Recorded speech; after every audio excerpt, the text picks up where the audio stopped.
Hello all, welcome back to our channel of the Indian updates. And if you are watching our channel for the first time, so please do like, share, subscribe to our channel. And regarding JNDH 11 and 12 rails ఒకటే pending ఉన్నాయి. Remaining 3-1 3-2 already declare అయిపోయినాయి. So నిన్న 3-1 declare అయిపోయింది. ఎవరైనా చూసుకొని వాళ్ళైతే మాత్రం you can just join in our Telegram channel and just చూసుకోవచ్చు రిజల్ట్స్ అనేది.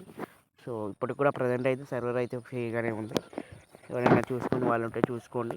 రిజల్ట్స్ అయితే డిక్లేర్ అయినాయి 3-1 especially. So first year results వచ్చేసి ఎప్పుడు వస్తాయని అనుకుంటున్నాను. సో మోస్ట్ ప్రాబబ్లీ కరెక్షన్స్ అయితే కంప్లీట్ అయిపోయినాయి.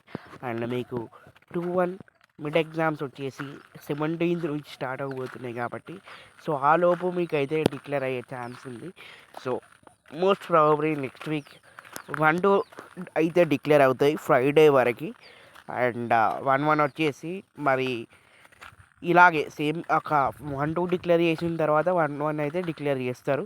సో మోస్ట్ ప్రాబబ్లీ 17th లోపు అయితే మీకు అయితే అన్నీ వస్తాయి. And credit based detention update కూడా మనకి మోస్ట్ ప్రాబబ్లీ మీకు మిడ్ ఎగ్జామ్స్ కంటే ముందే చేయొచ్చు ఒకవేళ ఉంటే. క్రెడిట్ బేస్డ్ డిటెన్షన్ ఉంటే లేదు, క్రెడిట్ బేస్డ్ డిటెన్షన్ లేదు అంటే మాత్రం అందరికీ రిలాక్సేషన్ ఇచ్చి ప్రమోట్ చేస్తారు.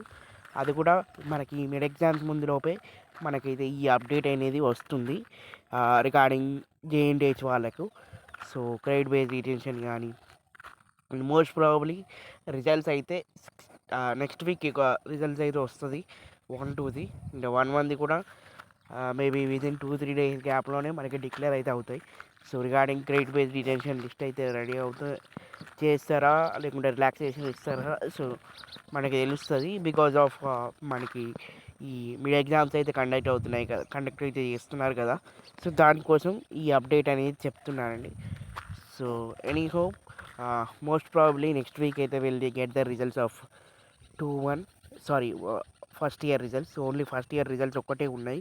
అండ్ 4-2 కూడా చాలామంది అడుగుతున్నారు. సో 4-2 రిజల్ట్స్ ఎప్పుడు వస్తాయని. సో 4-2కి ఇంకొక 2 ఎగ్జామ్స్ అయితే కంప్లీట్ కాలేదు కదా. సో ఒక ఎగ్జామ్స్ కంప్లీట్ అయిపోతే మనకి 15th లోపు అయితే రిజల్ట్స్ అనేది డిక్లేర్ చేయొచ్చు. But 7th and 8th and 9th రోజు ఎగ్జామ్ అయితే ఇంకా పెండింగ్లో ఉంది కాబట్టి అది మోస్ట్ ప్రాబబ్లీ 20 or 25 తర్వాత మనకు వచ్చే ఛాన్సెస్ ఉన్నాయి. సో ఎగ్జామ్ అయిపోయాక 15 డేస్కి ఈ రిజల్ట్ అయితే డిక్లేర్ చేస్తారు. ఎస్పెషల్లీ 4-2 అయితే. సో మోస్ట్ ప్రాబబ్లీ 25 లోపు అయితే మనకి ఈ 4-2 అడ్వాన్స్ అప్లై రిజల్ట్స్ అయితే వస్తాయి. అండ్ ఈ క్రెడిట్ బేస్డ్ డిటెన్షన్ అప్డేట్ వచ్చినాక మనకి ఈ గ్రేస్ మార్క్స్ ఎలిజిబిలిటీ లిస్ట్ అయితే వస్తుంది. సో ఎవరైనా గ్రేస్ మార్క్స్ ఎలిజిబిలిటీ లిస్ట్ కోసం వెయిట్ చేస్తున్న వాళ్ళు ఉంటే మాత్రం జస్ట్ వెయిట్ చేయండి ఇంకొన్ని రోజులు.